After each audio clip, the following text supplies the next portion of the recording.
John Huffman, former Southlake mayor and now Republican candidate for State Senate District 9 in Tarrant County. Thank you so much and welcome to Eye on Politics. Thanks, Jack. Appreciate you having me. You bet. So why are you running and what is the essence of your campaign? Yeah, great question. I'm running for Senate because honestly, this is an incredibly special district. Tarrant County is an amazing place, full of amazing people, families and businesses, and they deserve a proven conservative leader as their next senator to continue the good work that we've got going on.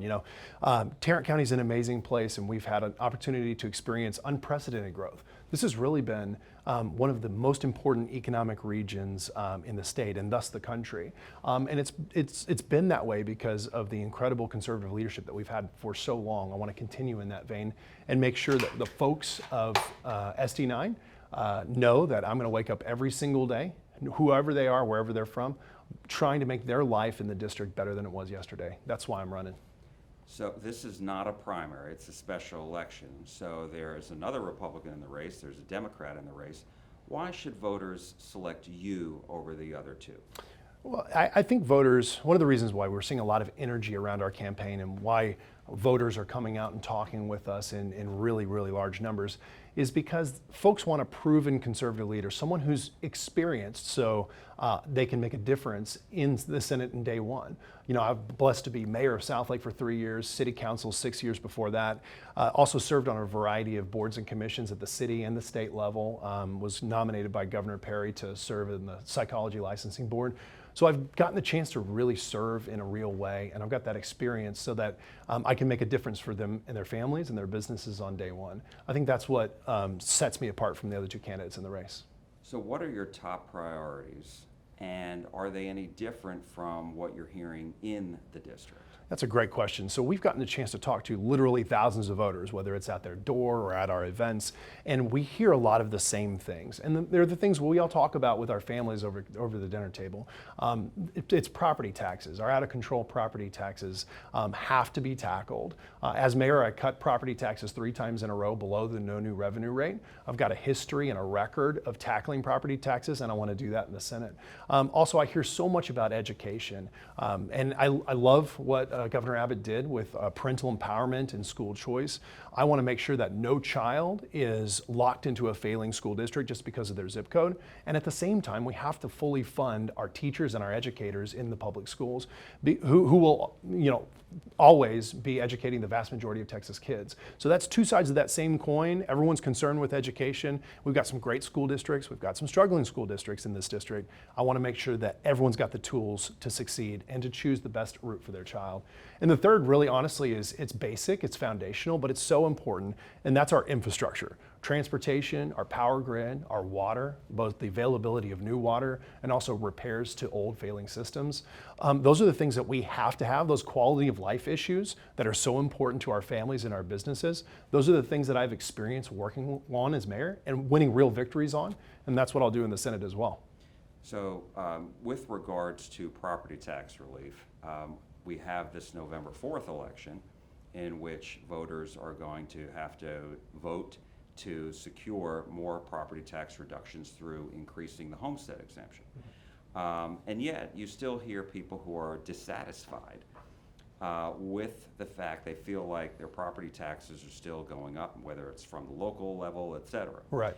And so I'm wondering, what do you think the solution is to, what's the issue with people either feeling their property taxes are still going up, even though their school taxes are likely going down? And how do you solve that issue? Do you have to clamp down on local government spending? What's your thought on this? Yeah, so as you know, your property tax rate is a blend of 5 different entities that set their rates: city, county, county hospital, county college, and school district. School districts are always the largest chunk, which is great that the state is helping with that. But it really takes a concerted effort, both from the state and the local level, to make sure we're compressing rates wherever possible, controlling spending wherever possible, and making sure we're approaching every decision with the fundamental mindset that this money is not government's money, it's taxpayers' money. And if we can give it back, we have to. That was my approach as mayor. I thought it was incredibly important to give folks a real tax reduction from the city. So like I said, we maxed out our homestead exemption at 20%, and then we cut our rates below the no new revenue rate every year I was mayor, because that's what I truly believe. If we can give a tax cut, we have to as good fiduciaries. And that's the kind of senator I'll be. It's going to be a variety of approaches as we try to replace a homestead property tax with something a little bit more fair. Because at the end of the day, nobody wants to feel like they're renting their homes from the government. I was talking to a voter last night, this is a true story. His parents, who are on a fixed income, would not be able to afford their rising property tax bills if he didn't supplement their income himself out of his pocket. They would literally have to sell their home. To me, that's just fundamentally wrong. That's the problem we're tackling. I think that's the problem we're hearing from voters, and we have to do everything possible to make sure we change it. And with regards to schools, one thing that we're seeing is school choice. Taxpayer-funded education savings accounts are the law now. This program is being developed as we speak by the Texas Comptroller's Office. What is it that you would like to see as part of that plan and this program being developed? Well, two things. It's like I said at the beginning, we start with the fundamentals, and that is we as a state have to educate kids well. We have to do that because these are our next generations of workforce, of homeowners, of families, and we owe it to them constitutionally and morally, I think, to make sure everyone has a chance at a great education. So I think there's two sides of that. On the school choice side, I want to empower parents to make the right choice for their kids, and that's going to look different in every family. In my family, we've homeschooled our kids for the last 11 years. I say we, it's my wife, give her all the credit, she's amazing. But that's been a great choice for us, and if folks want to make that same choice, I want to support that. Yet at the same time, we have to fully fund our educators, the frontline folks who are doing the work to make sure the next generation of Texans is taken care of and ready to enter the workforce or enter higher ed, prepared for the next phase. If we tackle those two things, empowering parents and fully funding our great public schools, then the rest is going to take care of itself. Let's just get back to basics, and I think we can. You know, I think in Austin, a lot of times those two things are viewed almost as a zero-sum game. I don't believe they are. I believe we can do them both, and we can make sure the next generation of Texans is taken care of. I know during this past session, the legislature injected $8.5 billion in new money into public schools. They also gave teachers a pay raise. That's right. Is that enough? I don't think so. I think we need to keep going. I love that they did the 8.5. I think we need to keep going and make sure the vast majority of that new funding makes it into the hands of the folks doing the work. The teachers, the paraprofessionals, the volunteers who are putting in the effort to make sure that our kids are well taken care of. So let's keep that going and make sure that all of our teachers feel taken care of, feel satisfied and happy teaching the next generation. Border security has been at the forefront, obviously. This past session, we saw the Texas legislature spend an additional $3.5 billion. It has been higher, obviously, and because of previous administrations, the Biden administration, the state really spent a lot of money.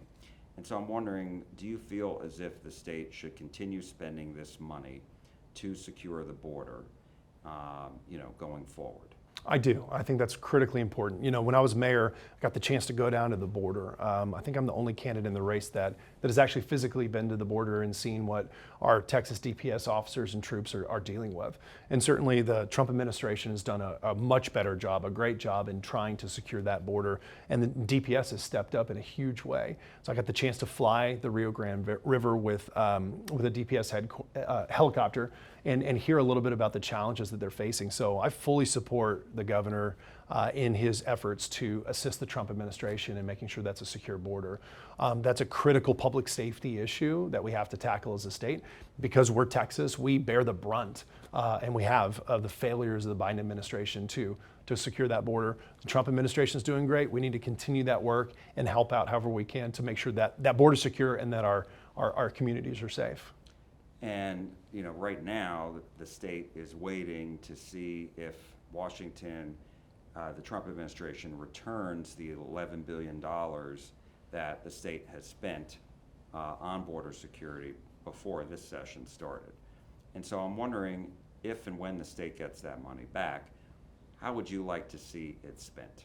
It's a great question. Like I said, whenever there's a surplus at any level, I think it's incumbent upon the folks making the decisions to give that money back to the taxpayers wherever possible. The Texas taxpayer has stepped up in a huge way, to your point, $11 billion and counting, to take care of what the federal government should have been taking care of from the beginning. But that's going to be a decision for the next legislative session, and I look forward to digging in with the governor, the lieutenant governor, and the Speaker of the House and figuring out how best to put that money back in the hands of its rightful owners, the taxpayers. One of the most controversial topics during at the end of the regular legislative session and these specials was THC. The Texas Senate and Lieutenant Governor Dan Patrick repeatedly voted to ban all THC products. And the House initially voted as well. The governor vetoed it. And then during the special sessions, there was not an agreement reached between the House and the Senate and the governor about what to do with this. And then so the governor then issued an executive order banning these THC products for people younger than 21, but regulating it for everybody else. And I'm wondering, where are you on this issue? Do you agree with the governor? Do you agree with the lieutenant governor about a total ban? So I think the governor's approach was a wise one. I'm not a fan of legalizing recreational marijuana. It's just not where I am. I don't think it's been beneficial to the states that have tried it. But I also see 8,000 or 9,000 small businesses that have popped up because this has been legal at the federal level. And so I think about those small business owners when you talk about a total ban and putting them out of business with the stroke of a pen. That's a bridge I'm not really ready to cross at all. Plus, just the reality is I think regulating this, sort of like we regulate hard liquor, makes a lot of sense to me because there's some real important applications to the hemp products, the THC, especially with our veterans communities that suffer from PTSD. And folks said that I've heard from folks and friends who said that this is the only thing that kept them off of an opioid addiction, which obviously we don't want either. So I think the governor's approach has been a wise one, and I would support that. And then gambling. We've always heard of gambling in the last several sessions, and I'm wondering where you are on this, because there are some Republicans who say they don't support it at all. There are others who say, maybe they could and leave it up to the voters. Where are you on this? That's a great question. So I've been consistent from the very start. I think Texans should be able to choose for themselves whether or not to expand gaming in the state of Texas. There are arguments for it, arguments against it, and I trust that Texans can make that decision for themselves. I will tell you what I do not support, and that is casinos and slot machines and eight-liners on every corner in every community. I would support a ballot initiative to let Texans vote on a limited number of licenses for these large-scale, multi-billion-dollar developments. I mean limited, like less than 10. And if Texans want it, I've said publicly I'll abide by that vote. If they don't, I'll abide by that vote as well. I think we can choose for ourselves whether or not we want to expand this in the state. And so, just to make sure I understand, you're talking about what has been proposed, or at least discussed, is these large-scale resorts that have a gambling element to it. Correct. There's a lot of economic development that comes along with these things, and again, if a local community, if statewide we want a few of those and keep those dollars that are going out of state inside of Texas, okay, well then I'll certainly respect that. But again, if the majority of Texans say, we're not really there, I'm good with that as well. So, of course, it would require a change in the Texas Constitution, and so you're saying that you would vote to send it to the voters and let them make the final call? I would. I mean, that's one of those things that it's a controversial issue. A lot of people feel different ways about it, and I think it's totally appropriate to send that to the voters to make a decision. John Huffman, candidate for State Senate District 9. Thank you so much. Thanks, Jack. Appreciate you having me on. We appreciate it.